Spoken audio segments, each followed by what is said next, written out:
जय सिया राम। नीलांबुज श्यामल कोमलांगम सीता समारोपित वाम भागम पाणौ महासायक चारु चापं नमामि रामं रघुवंशनाथम।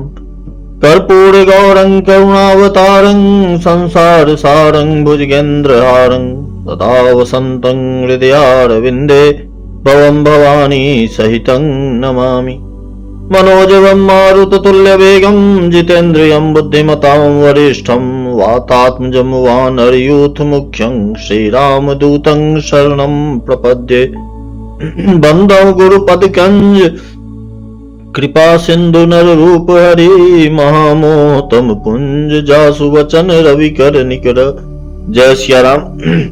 मानसामृत के इस अगले भाग में आपका फिर से स्वागत, फिर से जय सिया राम। पिछले पाठ में हमने अयोध्या कांड के दोहा संख्या 45 तक का पाठ किया था कि सुमंत्र जी के पहुंचने पर प्रभु श्री राम पिता के पास पहुंचते हैं। वहां उनकी दशा देखकर उन्हें काफी दुख होता है। माता कैकेयी से पिता के दुख का कारण पूछते हैं तो माता कैकेयी बताती है कि मुझे 2 वरदान महाराज ने मांगने को कहा था, जो मुझे पसंद आया वो मैंने मांगा। अब इधर महाराज धर्म संकट में पड़े हैं। एक तरफ पुत्र का स्नेह है, दूसरी तरफ उनकी प्रतिज्ञा है।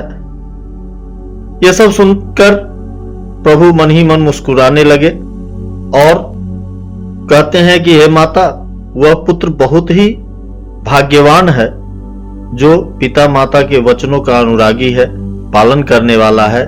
और वन में तो हर तरह से मेरा हित ही होगा, मुनियों से मिलन होगा सब प्रकार से, और सबसे बड़ी बात कि मेरे प्राण प्रिय भरत राज्य पाएंगे।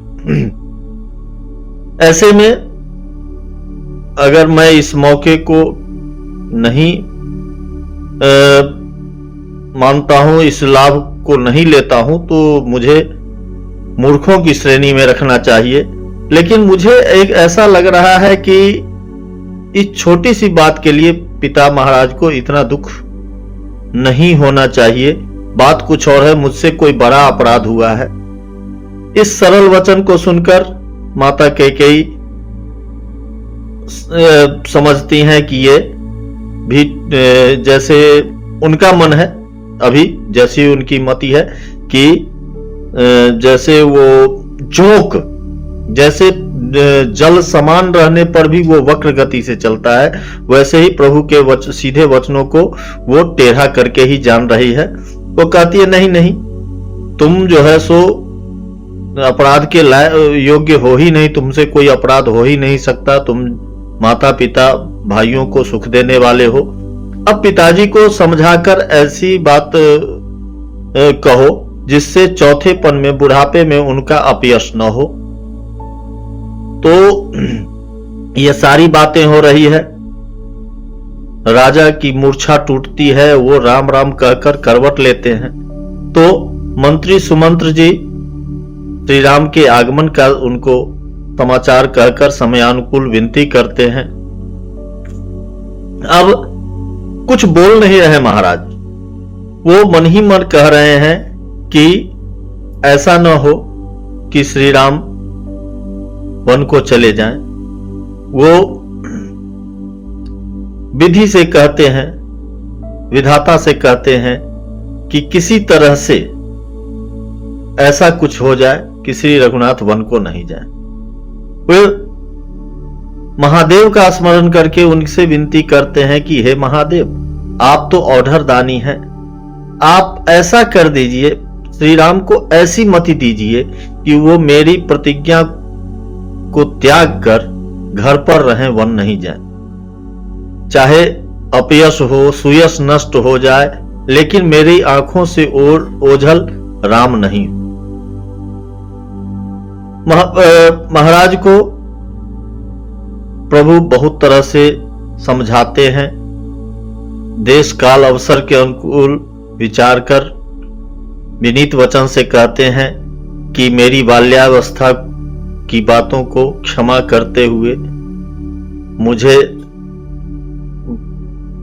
आपको देख क्षमा करते हुए मैं कह रहा हूं, इसलिए मेरे क्षमा करते हुए आप मेरे वचनों को सुने कि आपका दुख देखकर मैं काफी दुखी हो गया। फिर मां से पूछा। माता की बातें सुनकर मुझे काफी संतोष हुआ। हे पिताजी, इस मंगल के समय में आप स्नेह के वश होकर सोचना छोड़ दें। हृदय में प्रसन्न होकर मुझे आज्ञा दीजिए। और ऐसा कहते कहते प्रभु के सारे अंग पुलकित हो गए। यहां तक का पाठ हमने किया था, दोहा संख्या 45 तक का। अब इसी दोहे से पाठ को आगे बढ़ाते हुए आज का पाठ। जय सिया राम।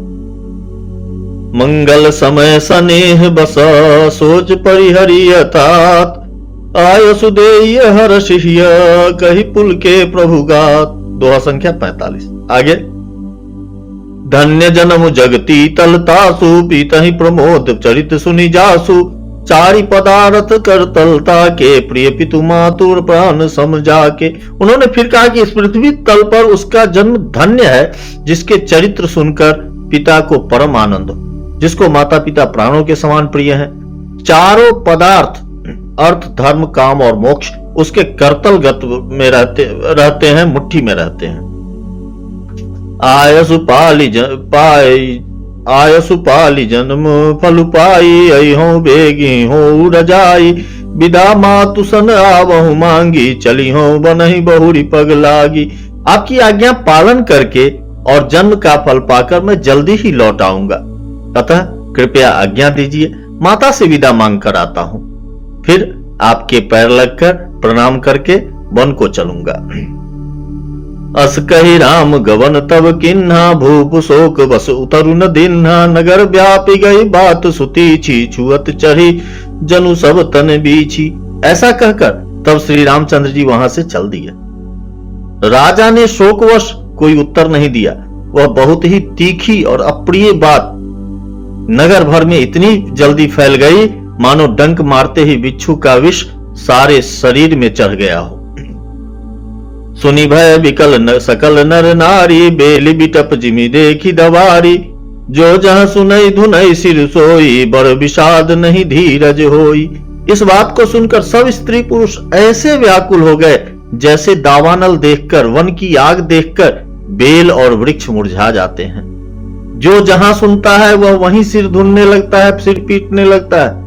बड़ा विषाद है, किसी को धीरज नहीं बंधता।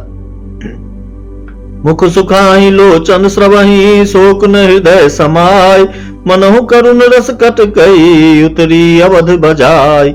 सबके मुख सूखे जाते हैं, आंखों से आंसू बहते हैं, शोक हृदय में समाता नहीं है, मानो करुण रस की सेना अवध पर डंका बजाकर उतर गई हो। मिलहि माझ विधि बात बेगारी, जह तह देहि कह की गारी, यही पाप निहि बूझी का पड़ेऊ, छाई भवन पर पावक धरेऊ। सब मेल मिल गए, यानी सारे संजोग ठीक हो गए थे। इतने में ही विधाता ने बात बिगाड़ दी। जहां तहां लोग कैकेयी को गाली दे रहे हैं, इस पापिन को क्या सूझ पड़ा जो इसने छाए घर पर आग रख दी। निज कर नयन कारी चह दीखा, डारी सुधा विषु चाहत चीखा, कुटिल कठोर कुबुद्धि अभागी, भई रघुवंश बेनु बन आगी। यह अपने हाथ से अपनी आंखों को निकालकर, यानी आंखों के बिना ही देखना चाहती है, और अमृत फेंककर विष चखना चाहती है। यह कुटिल कठोर दुर्बुद्धि और अभागिनी कैकेयी रघुवंश रूपी बांस के वन के लिए अग्नि हो गई। पालब बैठी पेड़ यही काटा, सुख महु शोक ठाटु धरि ठाटा, सदा राम यही प्राण समाना, कारण कवन कुटिलपन ठाना। पत्ते पर बैठकर इसने पेड़ को काट डाला, सुख में शोक का ठाट ठट कर रख दिया। श्री रामचंद्र जी इसे सदा प्राणों के समान प्रिय थे, फिर भी न जाने किस कारण से इसने यह कुटिलता ठानी। सत्य कहें कवि नारी सुभाऊ, सब विधि अगहु अगाध दुराऊ, निज प्रतिबिंब बरकु गही जाई, जानी न जाई नारी गति भाई। कवि सत्य ही कहते हैं कि स्त्री का स्वभाव सब प्रकार से पकड़ में न आने योग्य, अथाह और भेद भरा होता है।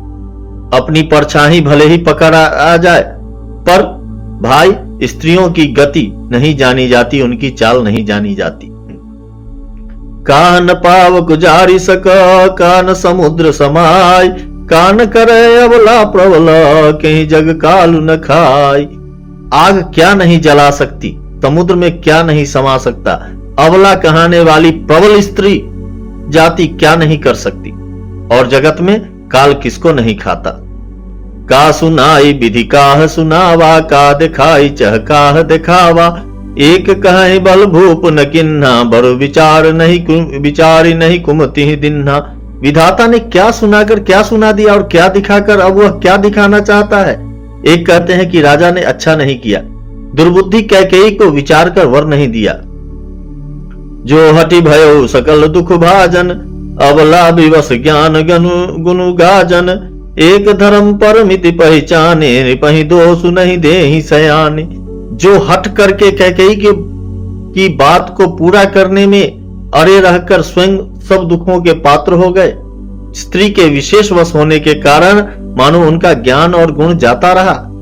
एक दूसरे जो धर्म की मर्यादा को जानते हैं और सयाने हैं, वे राजा को दोष नहीं देते। शिव दधीचे हरिचंद कहानी, एक एक सन कहीं बखानी, एक भरत कर सम्मत कहीं, एक उदास भाई सुनी रही। वे शिवी, दधीची और हरिश्चंद्र की कथा एक दूसरे से बखान कर कहते हैं। कोई एक इसमें भरत जी की सम्मति बताते हैं, कोई एक सुनकर उदासीन भाव से रह जाते हैं, यानी कुछ बोलते ही नहीं। कान मोदी कर रद गही जीहा, एक कहें यह बात अलीहा, सुकृत जाहि अस कहत तुम्हारे, राम भरत कहो प्राण पियारे।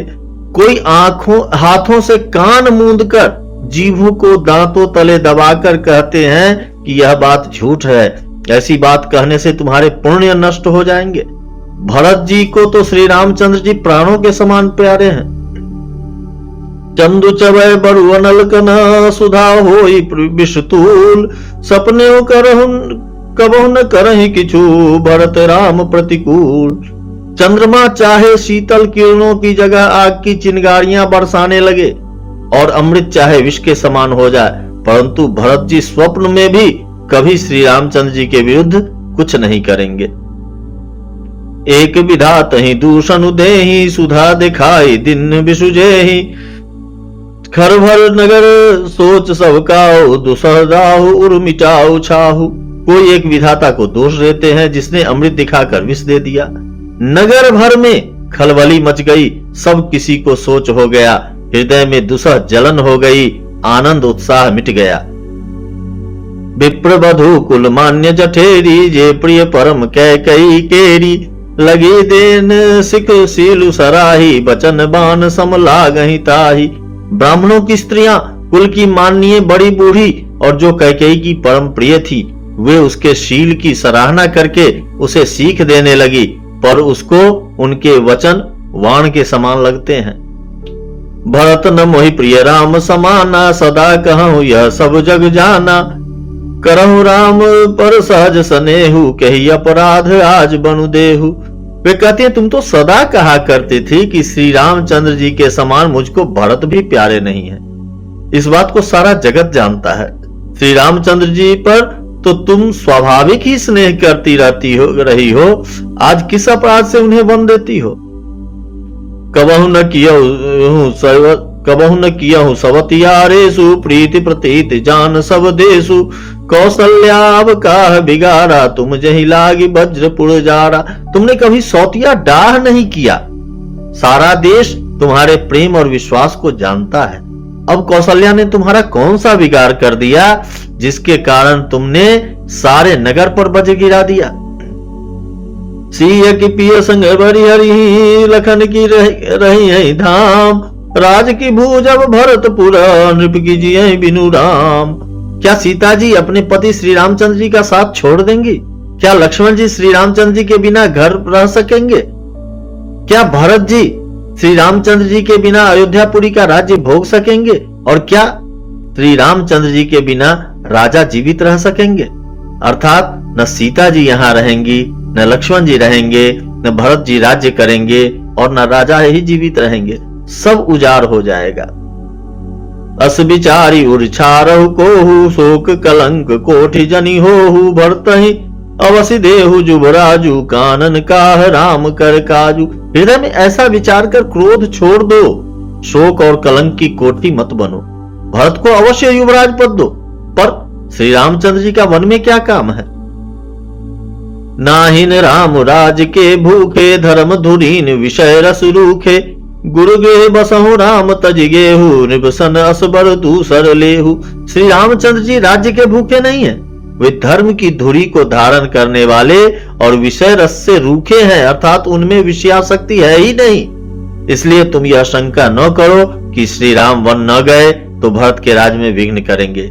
इतने पर भी मन न माने तो तुम राजा से दूसरा ऐसा यह वर ले लो कि श्री राम घर छोड़कर गुरु के घर रहें।